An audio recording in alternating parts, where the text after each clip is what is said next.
UTECO para mí es lo más bonito que me ha podido pasar, porque justamente estar aquí y trabajar junto a Pablo en este proyecto fue producto a toda la vivencia que pude obtener desde las asociaciones estudiantiles que iniciamos aquí. Por ejemplo, yo inicié como presidente de la Asociación de Estudiantes de Platanal, luego creamos un movimiento juvenil que trascendió y creamos lo que fue, bueno, ya estaba creada, pero le dimos aire a la Federación Estudiantil de la UTECO, y que justamente mirando los espacios de debate que hay en Santo Domingo.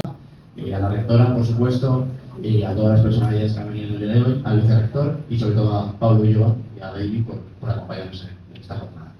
Vamos a hablaros un poco de nuestro proyecto, por qué estamos aquí. Lo estudiantil, pues se basan principalmente en tres. Lo primero es la participación. Vosotros estáis demostrando una participación porque habéis venido aquí a las 4 de la tarde a invertir vuestra tarde en esto. Muchas personas y muchos de vuestros compañeros estarán en su casa jugando a la consola o descansando y demás, pero vosotros estáis aportando este plus porque estáis aquí, estáis diferenciándoos del resto. Entonces, por eso os animo a la participación, a participar en cualquier proyecto estudiantil o iniciativa que surja. Por eso, porque os tenéis que diferenciar del resto. Hay miles y miles de estudiantes universitarios en la República Dominicana, cada uno con un mismo título. Al final, es independientemente de dónde estudies. Tienes que diferenciarte del resto porque a la hora de dar un currículum, si a un empresario le llegan 3 currículum iguales de los 3 estudiando contabilidad y finanzas y los 3 han estudiado lo mismo, ¿cuáles son los detalles para elegir? Los detalles son estos. Los detalles es aprender, adquirir skills que ahora va a comentar mi compañera. Entonces os animo a participar en todas las actividades que penséis, porque no penséis que estéis perdiendo el tiempo. No, los estáis invirtiendo en vuestro futuro. El trabajo en equipo es fundamental. ¿Por qué? Porque sin un equipo no vamos a ningún lado. Cualquier líder, cualquier persona que dirige un proyecto no es el solo, es un equipo. Por eso hay que fomentar mucho el trabajo en equipo. Yo no hubiera sido nada, ni hubiera estado aquí si no hubiera tenido a Noel y no hubiera tenido a mi equipo en Madrid. Entonces hay que fomentar eso. Y lo último es ser valiente. Nosotros hemos dado ya muchas conferencias, pero no es fácil estar aquí hablando. Lógicamente, tener un público y demás. Os animo también a que seáis valientes, a que no tengáis miedo a participar en cualquier proyecto. ¿Por qué? Porque del miedo no se vive. Porque del miedo, con miedo no vamos a ningún lado, nadie nos va a contratar con miedo. Si yo voy a una entrevista de trabajo, me siento y viene el de la entrevista y me dice, hola, ¿cómo te llamas? Y yo le digo, a terminar así un poco, pues no vamos a ningún lado, no vamos a ningún lado. Entonces hay que ser valiente, hay que participar en los proyectos. Y si nos caemos y nos volvemos a caer, pues nos volvemos a levantar. ¿Por qué? El éxito o el fracaso de un proyecto. Al final es cómo transmites esa idea y lo que los demás van a percibir de ti. Si utilizas una mala oratoria, puedes estar condenándote sin ni siquiera saberlo. Como decía mi compañero Ángel, mucha gente tiene miedo, pánico escénico, mucha vergüenza hablar en público y no pasa nada. No pasa nada. No todo el mundo nace sabiendo hablar en público. Nadie. ¿Qué pasa? Que esas actitudes se pueden desarrollar. ¿Qué es lo que pretendemos? No hace falta, no pasa nada. No eres peor ni mejor por saber hablar, pero puedes desarrollarlo y eso está en cada uno de vosotros. ¿Cómo se puede desarrollar? Pues como he dicho, a través de la lectura. La lectura es una fuente increíble de enriquecimiento y sin darte cuenta, que es lo mejor. Os animo, y la verdad que estoy muy contenta de cantar en pelea, pero os animo todavía a leer más. Y lo del club de debate es algo súper interesante. Aparte de quitarte el miedo escénico, te ayuda a proyectar y a trabajar muchísimo más rápido la mente y al final empiezas a utilizar vocabulario mucho más técnico que lo vas a utilizar en tu día a día y al final tiene que ver con la oratoria y es lo que decimos del éxito o el fracaso de un proyecto. Así que os animo muchísimo a que hagáis mucho hincapié en la oratoria porque consideramos que es fundamental. Luego tenemos la gestión de equipos. Como bien he dicho, un líder no es líder sin el equipo que le rodea. Hay que saber escuchar a cada uno de los miembros que pertenecen. Al final, cuanto más diferente sea la opinión, casi que mejor. ¿Por qué? Porque una de dos, vas a reforzar tu idea principal y te vas a enriquecer de la del resto. Cada uno tiene una posición diferente. Ángel y yo millones de veces discutimos sobre él piensa una cosa y yo pienso otra. ¿Por qué hemos llegado aquí? Porque nos hemos sabido escuchar y aprovechar cada opinión que tenemos y al final sacar una conclusión lo más enriquecedora posible. Así que os animo a que si tenéis algún tipo de idea, discutirla siempre desde el respeto, porque al final os vais a enriquecer muchísimo más. Y por último, resolución de problemas. Nosotros podemos ser también un claro ejemplo de resolución de problemas. Os podéis a lo mejor imaginar que tanto en España, tanto como yo, hemos tenido millones de problemas y que probablemente si nos hubiésemos decaído, hubiésemos tirado la toalla, nos hubiésemos rendido, hoy no estaríamos aquí. Por eso os animo a que, una vez tenéis un problema, yo como siempre digo, me permito unos días de luto, unos días en que todo el mundo puede estar triste y no pasa nada, pero remontar y volver a empezar y no pasa nada. Y ya, la próxima vez que tengas un problema, una de dos, te va a volver el mismo y tú vas a saber ya enfrentarlo antes de que pase. Y dos, viene algo diferente, pues vuelves a aprender. Y así constantemente. La vida es luchar por lo que cada uno sueña y al final perseguir tus objetivos, porque nadie te los va a regalar. Cada uno tiene que luchar por los suyos. Cuando la gente tenga que hacer esos contactos, ya contaréis vosotros con ellos. Por eso, al final, siempre recomiendo establecer relaciones con cualquier tipo de estudiante. Da igual que no estudie lo mismo que tú. Preocúpate por saber sus incertidumbres, qué estudia, conoce, amplía tus redes, porque es una ventaja competitiva respecto al resto. Luego tenemos la innovación, entendida como, pues al final, hay muchos problemas hoy en día que no tienen solución. Sed vosotros los que propongan esa solución. Si no hay una, hacedla. Si no os gusta, cambiadla. Pero siempre estar en constante actualización y pretender esa innovación súper necesaria. Y por último tenemos no poner límite al conocimiento. A mí es algo que me encanta porque considero que cuando acabas la universidad no has terminado de aprender. Es más, sería poco enriquecedor por tu parte parar de estudiar cuando acabas la carrera. A lo mejor es lo más fácil, pero no creo que sea lo mejor. ¿Por qué? Porque hay que estar en constante aprendizaje. Al final nos volvemos personas muchísimo más poderosas a nivel mental, porque somos mucho más sabias. Y eso no tiene precio, no hay valor que lo compre. Entonces os animo a siempre estar en constante aprendizaje. Yo siempre pongo el ejemplo mío, probablemente porque no. Entonces, yo he estudiado Derecho y Administración de Empresas, pero yo en España he ido a jornadas de nutrición. ¿Tiene que ver algo con lo que he estudiado? No. ¿Por qué he ido? Porque me interesa seguir aprendiendo cómo funciona mi organismo, por ejemplo. E igual que digo una charla de nutrición, digo una charla de lo que sea. Hay que tener inquietudes en la vida y querer siempre aumentar ese conocimiento, porque también es algo que os va a diferenciar.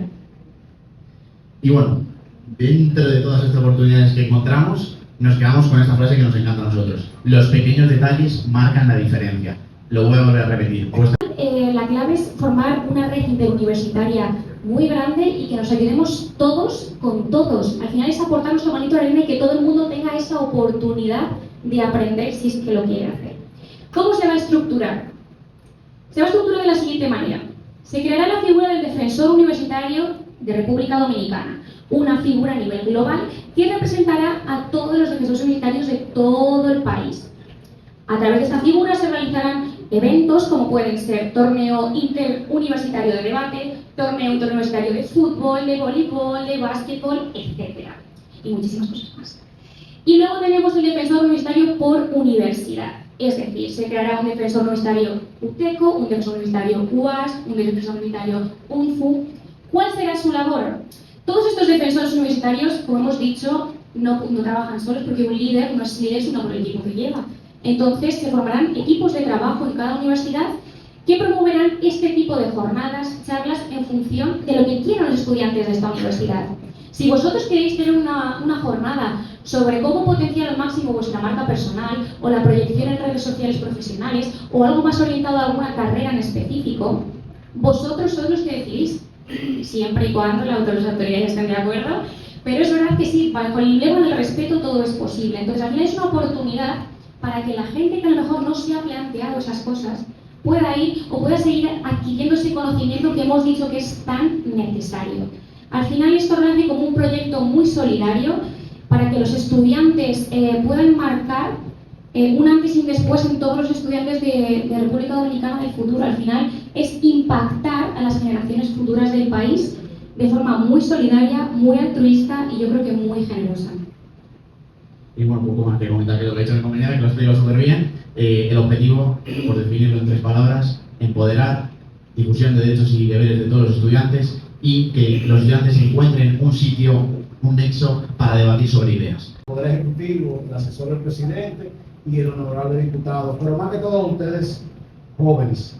Miren, Ángel y Noemí Bien, Oelia. Yo lo dije mal, la semana pasada y se molestó. Pero Aidelvi, es de la siguiente. Yo lo conozco a ellos porque voy a dar una. En la universidad donde ellos son egresados, una de mis maestrías, que es la Rey Juan Carlos.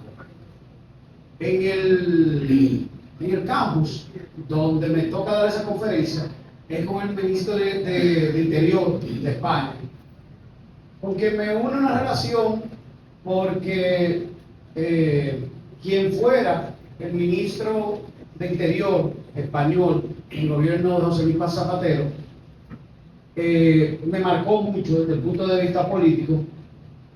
Yo no pertenezco a ningún partido y esa es la razón por la que hoy soy defensor del pueblo.